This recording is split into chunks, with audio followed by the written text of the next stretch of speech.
Boa noite, irmãos. Que a graça e a paz de nosso Senhor Jesus esteja com os irmãos. Irmão, 2 Coríntios 4, 7 a 15.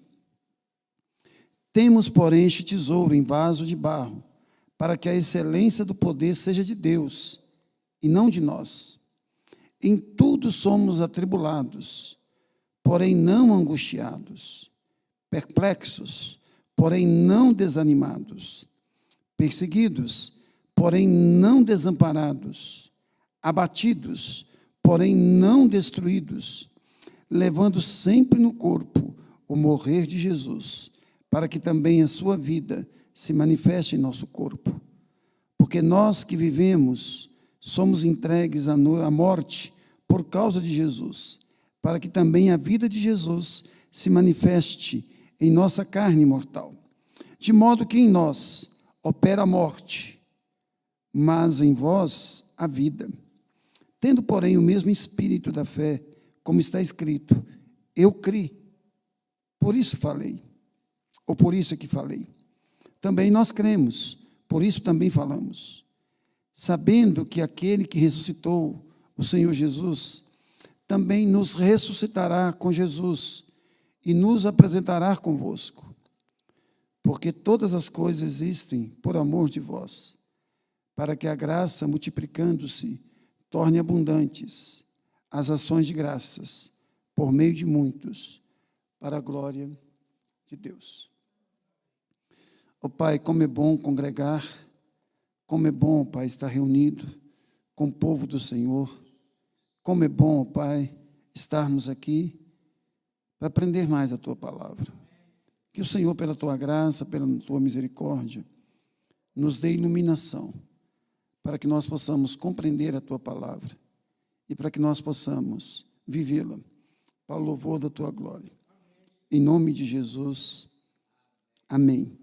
Irmãos, nós temos visto aqui que o apóstolo Paulo, ele estava sendo duramente perseguido. E as perseguições, elas vinham de todos os lados. Ele era perseguido pelos judeus, ele era perseguido pelos gregos, ele era perseguido pelos romanos, até pelos falsos irmãos. Ele era perseguido dentro das igrejas e ele era perseguido fora da igreja. Mas mesmo assim, Paulo, ele estava engajado em defender-se das acusações que eram duramente levantadas contra ele por falsos irmãos e por falsos mestres e pastores que haviam infiltrado nas igrejas e que queriam minar a força, a autoridade, o apostolado do apóstolo Paulo. Ele afirma categoricamente aqui no texto que ele não se sentia desamparado, porque Deus era com ele e na sua providência Deus levantava companheiros, pessoas que andavam com ele, pessoas como Timóteo, Silas e Tito.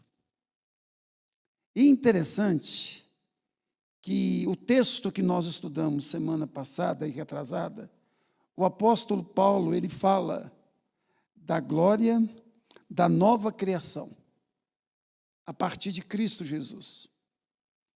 Agora, nesses versículos que nós iremos estudar hoje, ele deixa de falar da glória da nova criação e fala da fraqueza do vaso de barro. É interessante que ele diz assim, olha, o ministério que o Senhor me concedeu é o ministério da glória.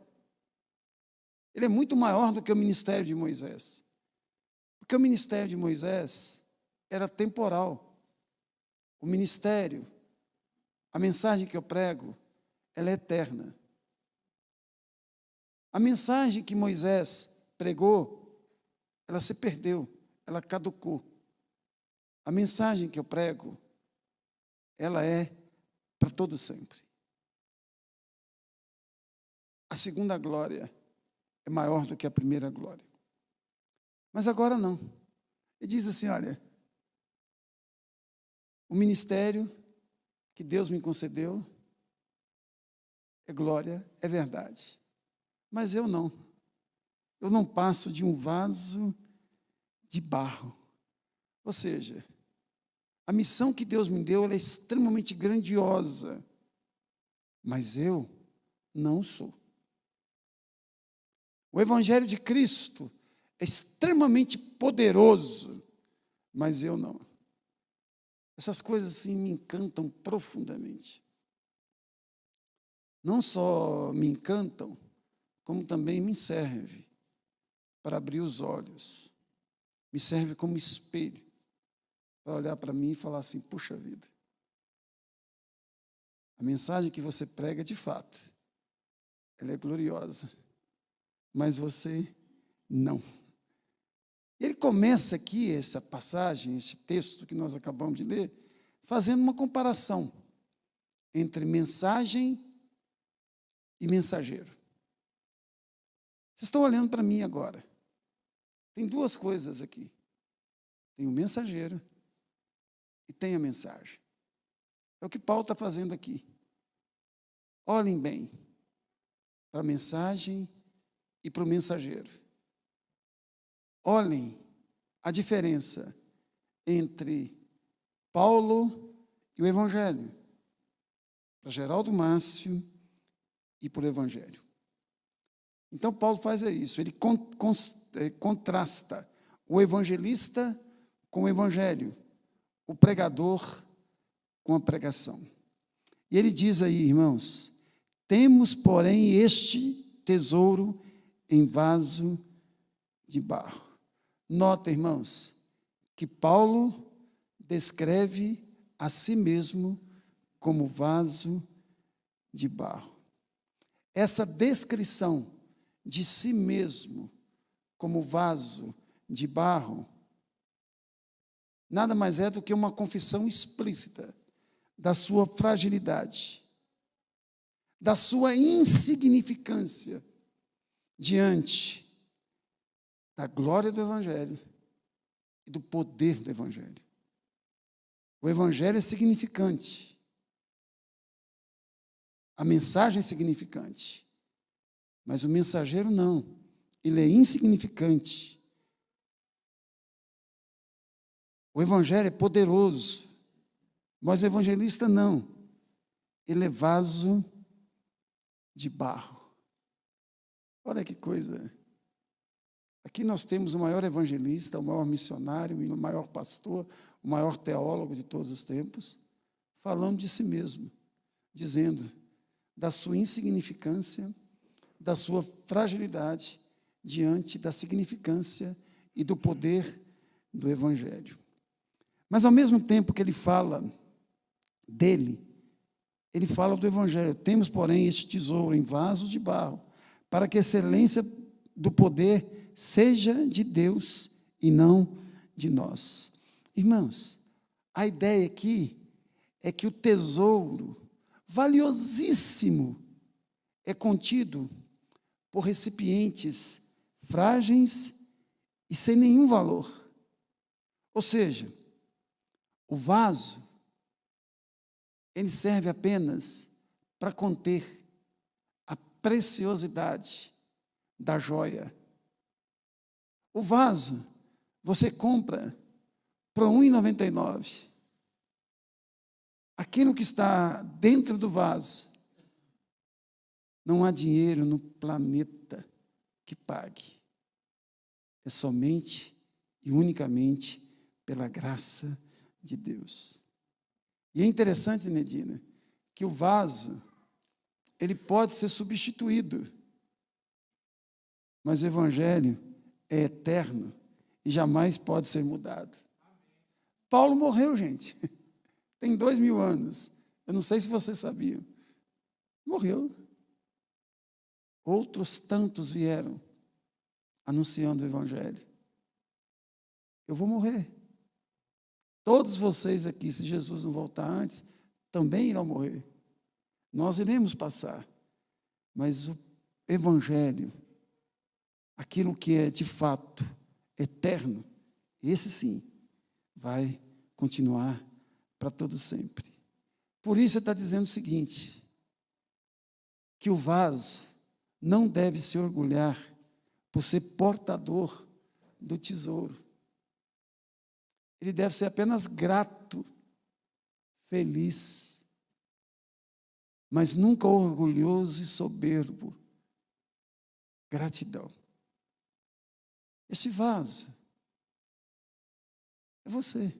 Este vaso aqui é você. Este vaso aqui sou eu. Quebrável, mas louvado seja Deus, restaurável, sempre, pela graça dele. Frágil, porém, é fortalecido nele. Então, irmãos, a glória nunca esteve e nunca estará no vaso, mas no tesouro. É preciso concentrar-se no tesouro e não no vaso. Quantas pessoas estão decepcionadas com a igreja? Na verdade, estão decepcionadas porque fizeram leitura errada do Evangelho. Ou permitiram que alguém fizesse uma leitura errada do Evangelho para elas. Quem aceita que o Evangelho é outra coisa que não seja Jesus Cristo, não vai aguentar o rojão mesmo. Vai se decepcionar. Quantos de vocês já devem ter se decepcionado comigo? E vai continuar decepcionando? Quantos de nós já decepcionamos com tantos outros homens e mulheres de Deus? É porque os nossos olhos estão fitos no vaso, não no conteúdo do vaso. Muitas vezes, a culpa também é do próprio vaso, que fica se gabando demais, fica ostentando demais, fica se valorizando demais. Não pode. Toda a honra, toda a glória, todo o louvor deve ser dado a Jesus e a Jesus. E vocês não podem aceitar, como membros de uma igreja evangélica, que o líder de vocês, ou os líderes de vocês, querem ou desejam trazer a glória para si. Expulsa do meio porque é falso profeta. Outra coisa, irmãos, Paulo vai dizer, por eu ser vaso, eu sinto dor. Não existe ministério de vaso sem sentir dor. Ministério é duro ser vaso, principalmente vaso de cerâmica, vaso de barro, vaso de 1,99. É duríssimo, porque apesar de nós não valermos tanto assim para o mundo, nós somos preciosos demais diante de Deus. E o mundo quer desvalorizar aquilo que nós carregamos dentro de nós. Por isso, é duro ser vaso. Não é fácil ser vaso. E ele começa o verso 18 aí, com uma expressão, em tudo. Irmãos, notem aí, em tudo somos atribulados. Irmãos, não há vida cristã indolor, ou seja, sem dor. Ser cristão não é pisar em tapetes macios, aveludados. Ser cristão é ter que trilhar por caminhos estreitos e espinhosos. Jesus disse que a porta é estreita, que o caminho é difícil. Existem placas o tempo inteiro sinalizando. Há espinhos. É neste caminho, irmãos, que nós trilhamos. Henry Joseph disse o seguinte, o ministério que nada custa, nada realiza. vez em quando alguém quer fazer um bazar, alguma coisa aqui na igreja, eu digo assim, e vai cobrar alguma coisa? Vai. Aí eu pergunto por quê. Aí eles dizem assim, porque se a gente dá, as pessoas não valorizam. E sempre esse argumento me convence. E é verdade. O ministério que nada custa, nada realiza. Quando você tem um ideal que é maior do que a sua vida, você tem coragem de dar a vida por esse ideal. Mas se o seu ideal é menor do que a sua vida, você jamais vai dar a sua vida por esse ideal. Porque a sua vida é maior do que ele, é mais importante do que ele, é mais sublime do que ele.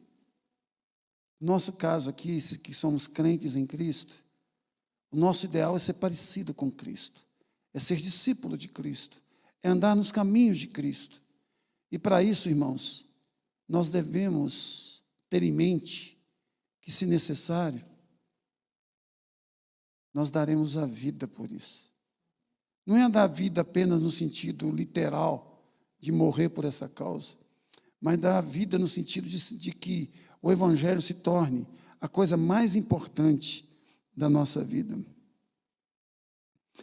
Todos os gigantes na fé foram homens fracos, que fizeram grandes coisas para Deus, pois contaram sempre com a sua presença. Hudson Taylor. Irmãos, Paulo chega a dizer que as cicatrizes do seu corpo são provas do seu sofrimento por Cristo. Olha o que ele diz aí. Quanto ao mais, ninguém me moleste, porque eu trago no corpo as marcas de Cristo. Isso aqui não é uma hipérbole, não, uma linguagem exagerada. Ele está falando aqui de cicatrizes de verdade, que ele apanhou, que ele foi torturado e por aí em diante. O verdadeiro ministério, ele não traz condecorações, ele traz escoriações. É porque nós vivemos dentro de um contexto que a gente não sofre. A gente não vai entender esse tipo de frase. Ou talvez a gente não vive o Evangelho de forma tão intensa. O verdadeiro ministério não traz condecoração, traz escoriação.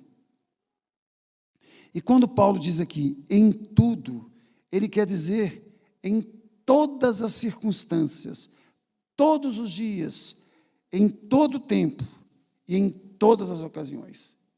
Ele está dizendo, olha, em tudo, em Filipos, em tudo em Tessalônica, em tudo mesmo.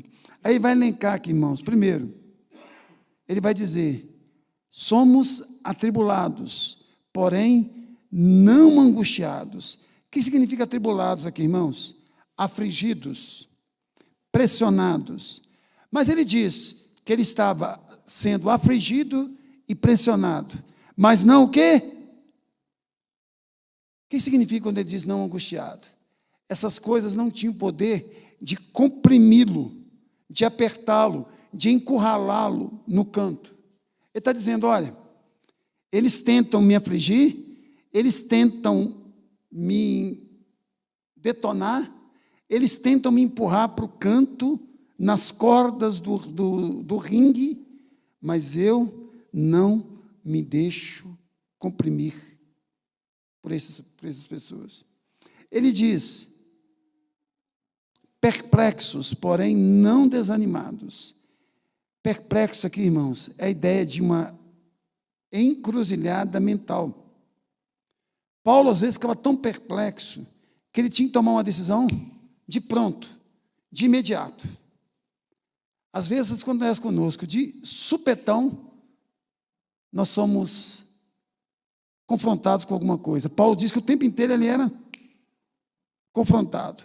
E ele tinha que tomar uma decisão. Ele diz assim, porém, não desanimado. Ou seja, mesmo diante das perplexidades da vida, eu não perco o fervor. Eu não perco a alma.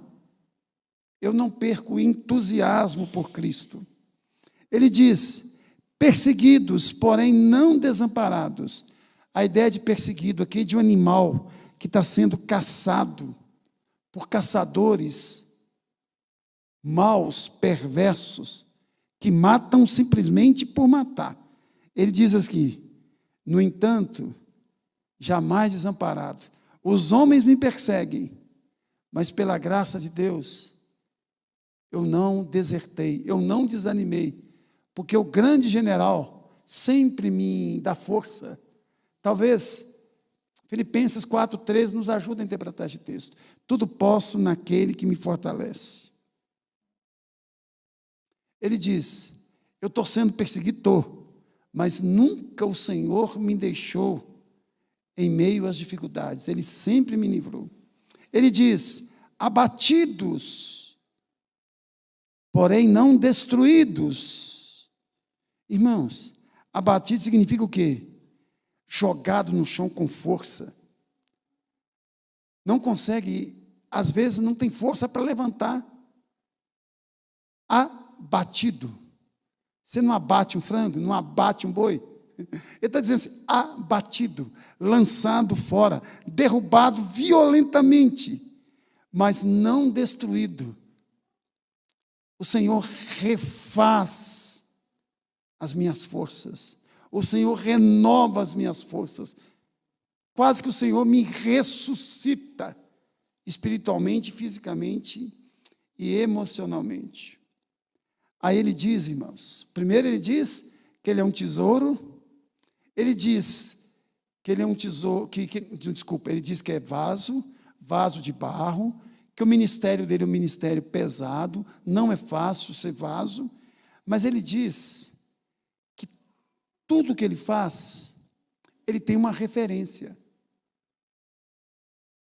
A referência dele não é ele mesmo. Ele tem um norte, uma direção. Aí ele diz aí no verso 10 e 12, quem é o norte? Quem é a direção?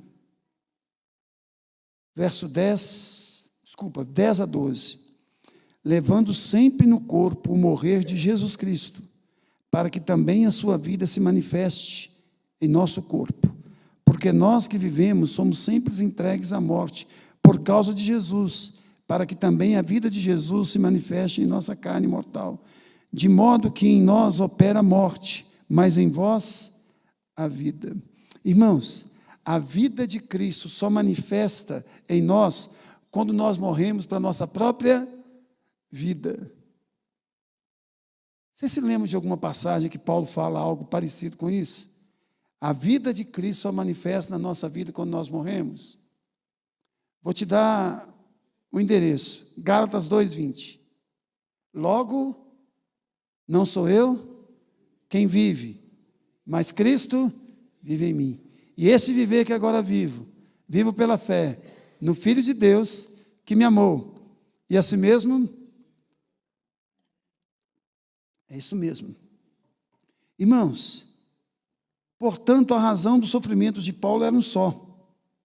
Ele tinha que morrer para que os seus ouvintes, leitores, discípulos tivessem vida. Aí você fala, epa, você está falando uma heresia aí, Geraldo.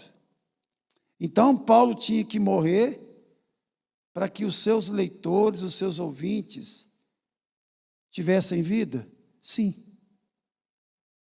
Mas não morrer fisicamente, é morrer para ele mesmo, para ele anunciar Cristo.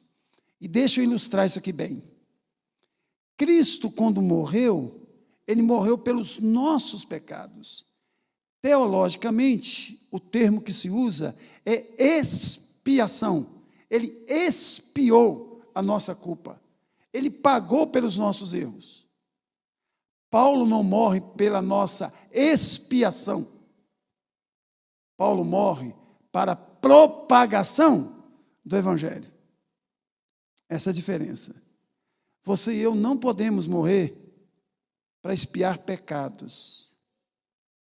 Mas nós temos que morrer para propagar aquele que morreu para expiar os nossos pecados. Agora não tem jeito de fugir. João 3,16, tranquilo, todo mundo sabe. 1 João 3,16. Nisto conhecemos o amor, que Cristo deu a sua vida por nós e devemos dar a vida pelos irmãos. Então, Paulo está dizendo o seguinte: Cristo morreu para nossa salvação, expiação. Nós devemos morrer para a propagação da mensagem redentora por intermédio de Cristo. Irmãos, Paulo vivia como alguém condenado à morte, como alguém que sabe que a qualquer momento tudo poderia terminar na vida dele. Nesse sentido, todo cristão deveria andar com uma certidão de óbito no bolso. É lógico que eu não estou falando que é literal não, tá bom, gente? Isso aqui é apenas metafórico. Você não vai fazer uma certidão de óbito aí no Google, aí não, pelo amor de Deus, não é isso que eu estou dizendo. É a ideia de que nós temos que estar dispostos a morrer por Cristo. Eu falei que Paulo era condenado à morte no sentido humano da palavra. Porque no sentido espiritual, Paulo já estava condenado à vida. A Bíblia diz que todos aqueles que não receberam a Cristo como Senhor e Salvador estão condenados à morte. Mas a Bíblia diz que todos aqueles que receberam a Cristo como Senhor e Salvador estão condenados à vida. Já receberam a vida.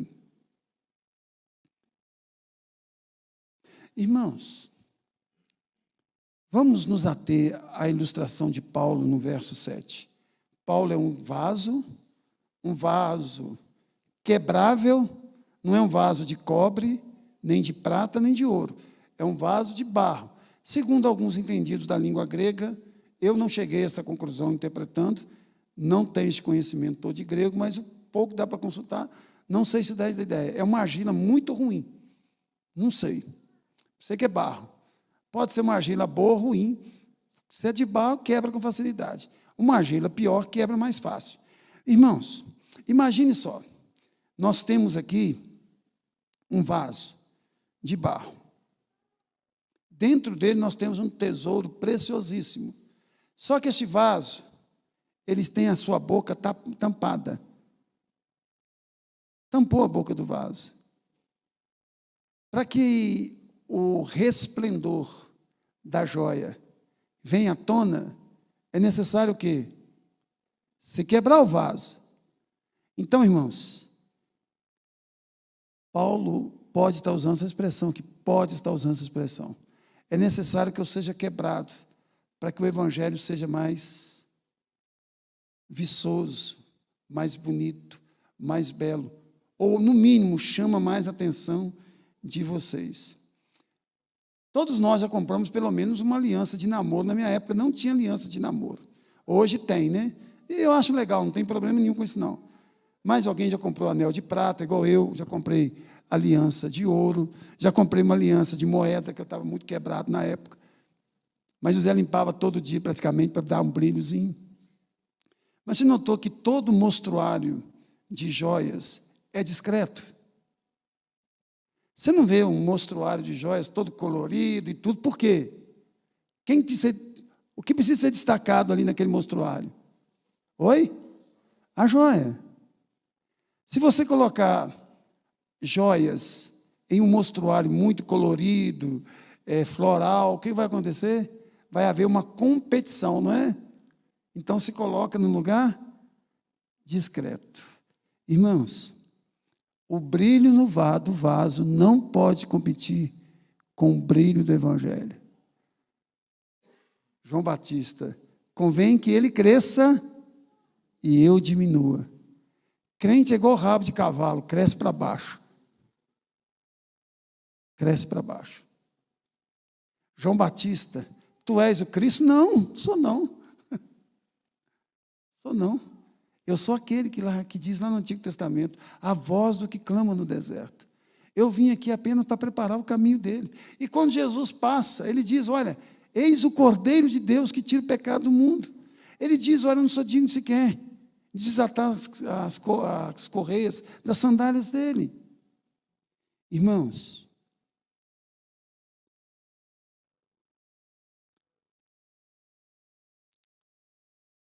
quando o vaso é quebrado, o tesouro é revelado.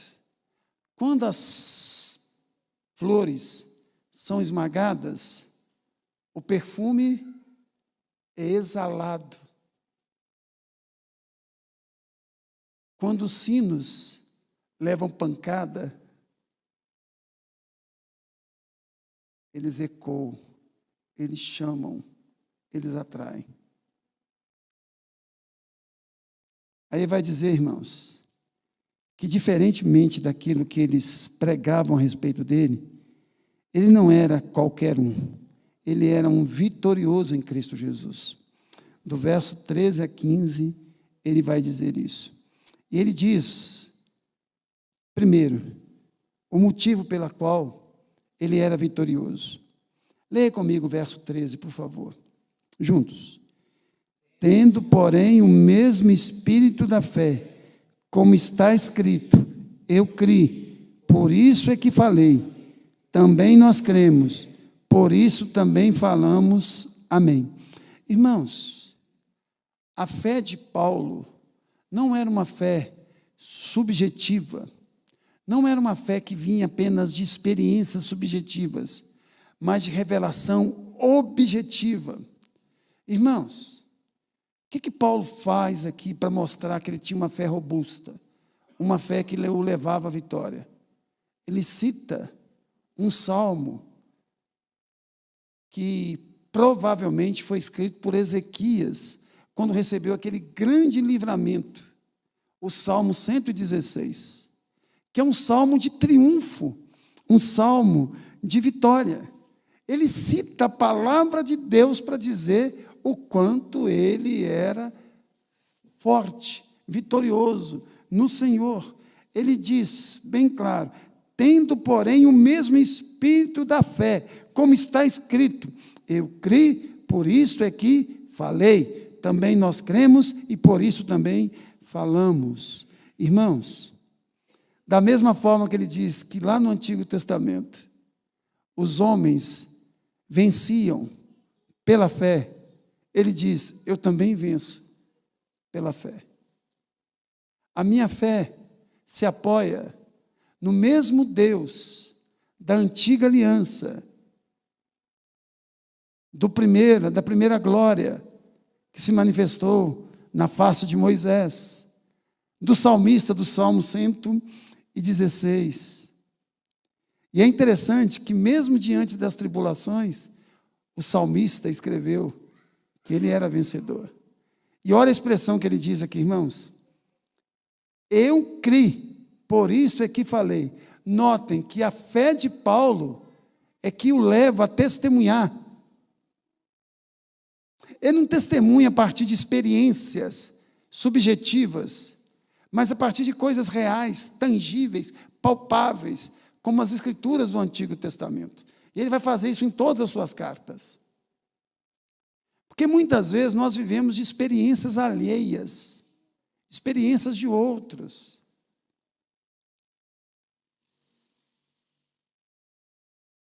Irmãos, se eu não me engano, é João 10, 41. Projeta para mim, faz favor. Estevão, por favor. João 10, 41, eu acho. Se não for, não tem problema. É isso aí. E iam muitos ter com ele e diziam, realmente, João não fez nenhum sinal. Pode deixar aí. Nenhum sinal, ou seja, nenhum milagre. Porém, tudo quanto disse a respeito de Jesus, era verdade. Quantos milagres João Batista realizou? Nenhum. Dos nascidos de mulher, quem foi mais cheio do Espírito Santo que é João? Minha Bíblia diz que ninguém. Qual que é a característica de João Batista nesse texto aí? Falar a verdade a respeito de quem? De Jesus. O que diferenciava Paulo dos falsos profetas é que ele trabalhava não com lendas, nem com mensagens palatáveis para atrair as pessoas, mas ele trabalhava com o evangelho da cruz, com a ressurreição, com as boas novas. Segundo, irmãos, primeiro, fé na palavra de Deus. Segundo, uma fé que repousa na ressurreição dos mortos. Olha aí comigo. Sabendo que aquele que ressuscitou o Senhor Jesus também nos ressuscitará com Jesus e nos apresentará convosco. Irmãos, por que Paulo era tão otimista diante dos sofrimentos? que ele passava no corpo e na alma, porque ele entendia que aquele que ressuscitou Jesus Cristo dentre os mortos é o mesmo que iria ressuscitá-lo também dentre os mortos. A ressurreição turbinou o coração dos primeiros discípulos e turbinou também o coração do apóstolo Paulo. Irmãos, a gente vai perdendo os símbolos e a gente vai desconectando de muitas coisas. Um dos motivos pelos quais o cristianismo está em baixa na Europa e o islamismo está crescendo é porque o islamismo trabalha com símbolos.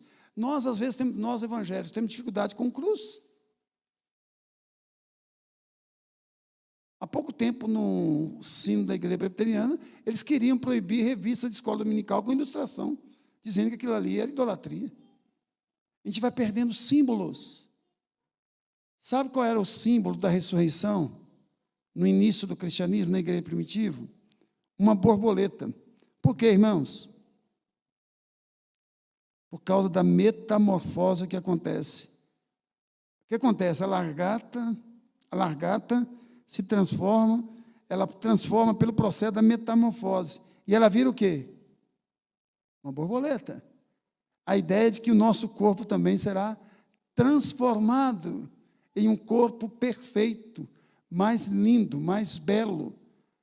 Como nós somos de Viçosa, mais viçoso. Não é? Irmãos, nós podemos afirmar que a ressurreição era a força motriz do apóstolo Paulo. Já pensou?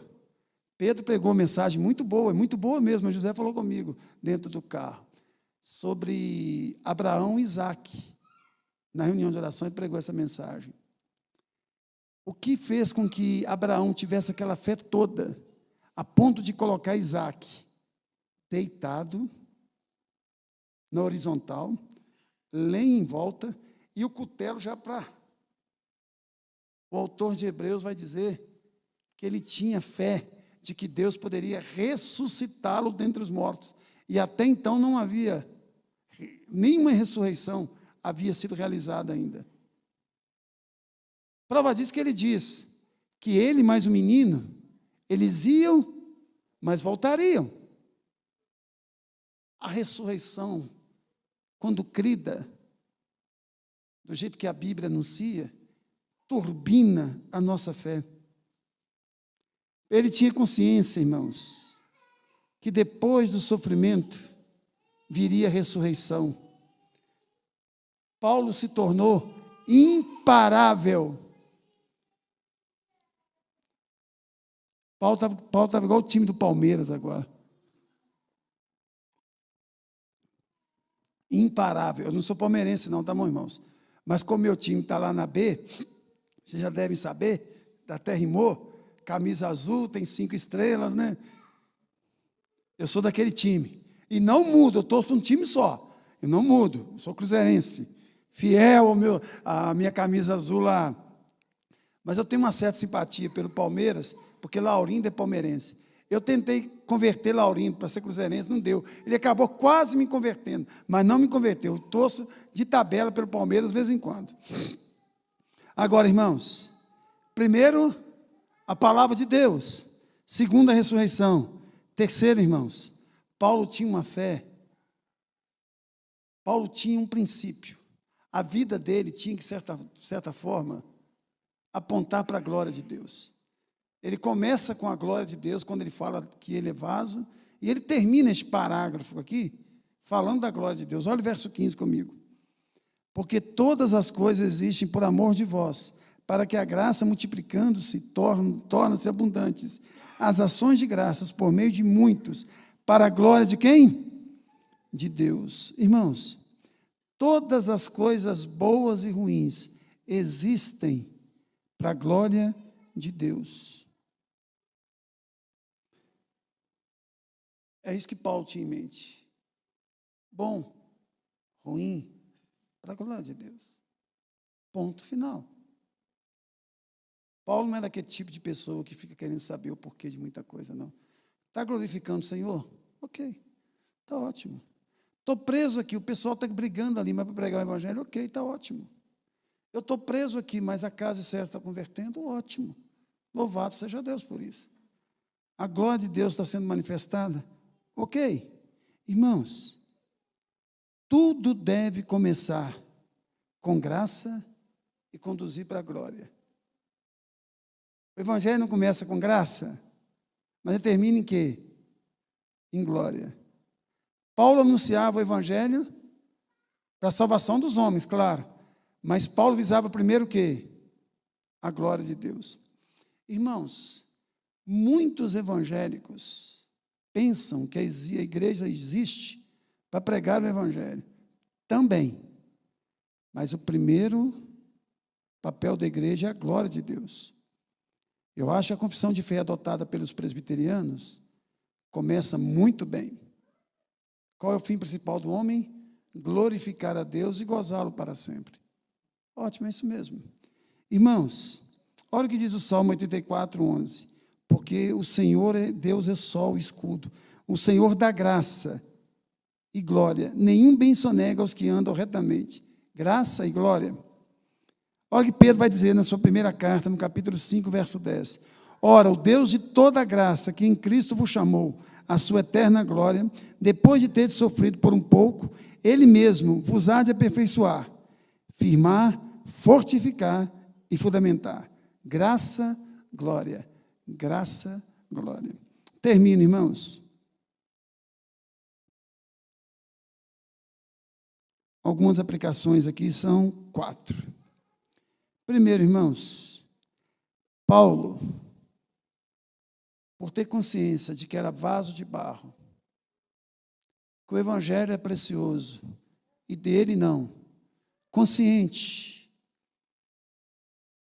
de que o ministério é árduo, é difícil, consciente que deveria viver para a glória de Deus, apoiar-se na palavra de Deus, apoiar-se na ressurreição, Paulo continuava perseverantemente amando os crentes, perdoando os crentes, intercedendo pelos crentes, sofrendo pelos crentes. Por causa disso. Essa é a motivação de Paulo. Irmãos, se você e eu estamos, de fato, desejosos que pessoas que se convertam, nós temos que começar hoje a cometer um assassinato. O assassinato do nosso próprio ego, do nosso próprio eu. Não eu, mas Cristo. Uma camisa antiga que nós fizemos, nós deveríamos fazer uma outra camisa parecida. A gente pode mudar a cor, mas a logo tem que ser a mesma, do pastor Francisco Leonardo. Ele tem uma, não eu, mas Cristo. É lindo essa camisa. E uma camisa mais bonita que eu já vi evangélica até hoje. Dá vontade até de pedir para ele, para a gente fabricar aos montes mesmo, para passar para outros irmãos, sem ganhar dinheiro, é claro. Então, nós temos que estar dispostos, até mesmo ser quebrados. Irmãos, quantas pessoas convertiam quando um crente era morto? Quantos? Terceiro, nós começamos com a teologia da cruz para depois passarmos para a teologia da glória. Primeiro vem o Calvário, depois a ressurreição. A sequência é sempre essa. Paulo diz, olha, eu sofro, estou passando por dificuldades, é a teologia da cruz. Mas eu sei que vai vir a teologia da glória. A teologia da glória me espera. E por último, irmãos, não é errado pedir a Deus para tirar os espinhos, as dificuldades da nossa vida, mas também precisamos pedir a Deus que Ele nos dê graça e misericórdia para que possamos suportar o sofrimento neste mundo e entender por que nós sofremos e viver na expectativa da ressurreição. Não estou dizendo para você sofrer calado, não. Peça a Deus para Deus tirar os espinhos da sua vida, mas peça a Deus para te dar força, coragem para viver, mesmo que sofrendo. Paulo pediu 3 vezes para Deus tirar o espinho.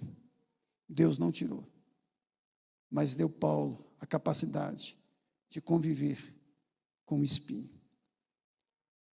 Nós temos histórias maravilhosas de pessoas que nasceram tetraplégicas e foram felizes durante 90 e tantos anos andando com Jesus. Tem vários hinos no nosso inário, no inário da Assembleia de Deus, no inário da Igreja Batista, no inário da Cristã do Brasil, escrito por Fanny Crosby. Família Fanny aí, né? Fanny Crosby. Essa moça, por causa de um erro médico, ela perdeu a visão com umas 2 semanas de vida. Casou-se, se tornou a maior compositora de hinos, compôs milhares, só que nós sabemos algumas poucas centenas, porque ela começou a ser muito bajulada nas igrejas, ela começou a assinar os hinos com pseudônimos, ou seja, nomes fictícios, nomes falsos, para que a glória fosse de Jesus. Entre eles, conta esta história cantando assim: Cristo na cruz foi morto por mim. E ela dizia algo assim fantástico: Jesus me deu um privilégio que não deu para você. Para você deu outros privilégios. Eu tenho o privilégio. O primeiro rosto que eu vou contemplar não vai ser do meu marido, nem da minha mãe, nem do meu pai, mas do meu Senhor Jesus. Ela morreu com quase 100 anos, com vários filhos, e uma vida toda ela dedicada ao Senhor. Vamos colocar de pé?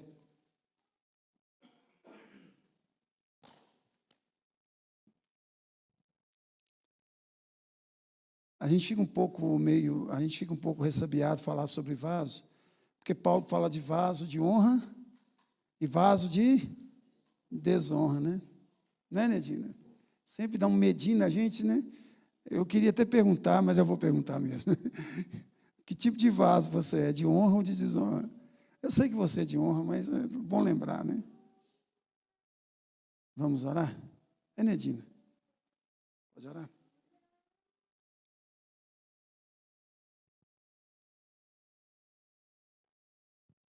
Depois eu vou impetrar a bênção. Vamos orar. Senhor nosso Deus, nosso Pai, louvado seja o teu nome, Pai. Estamos aqui essa noite, ó Pai. Privilégio, ó Deus, estarmos reunidos como igreja para juntos adorar, ó Deus, ao Senhor, para juntos, ó Deus, louvarmos o teu nome, ouvirmos a tua palavra, meditarmos, Senhor, nas tuas verdades, ó Deus, sermos edificados pelo Senhor. Te louvamos, ó Deus, por tudo que o Senhor já fez por nós. E te louvamos por essa noite. Te louvamos por esses momentos preciosos de estarmos aqui na casa do Senhor. Que a cada dia o Senhor nos ajude, nos ensine a buscarmos a face do Senhor, a sermos humildes, a darmos a glória ao Senhor de tudo e qualquer coisa que possamos fazer, que sempre possamos dar a glória a Ti, ó Pai. Que o Senhor nos ajude a caminharmos em humildade na Tua presença, Senhor, com o coração quebrantado, e que nas nossas dores, nas nossas dificuldades, nós possamos lembrar, ó Deus, que o Senhor trabalha nas nossas vidas, que o Senhor tem o controle de todas as coisas, ó Deus, que acontecem conosco, que nada foge, ó Deus, à Tua vontade, nada foge àquilo que o Senhor determinou para nós, e que a vontade do Senhor para os seus filhos é boa, perfeita e agradável. Muito obrigada, Senhor, permanece conosco, ó Pai. Conforta os nossos corações, nos ensina, nos instrui cada dia mais. Nos ajuda a sermos fiéis ao Senhor, no nosso falar, no nosso pensar, no nosso agir. Em nome de Jesus é que nós oramos. Amém. Meus queridos e amados irmãos, que a graça do Senhor Jesus, o amor de Deus o Pai e o poder transformador do Espírito Santo repouse sobre cada um de nós, hoje e sempre.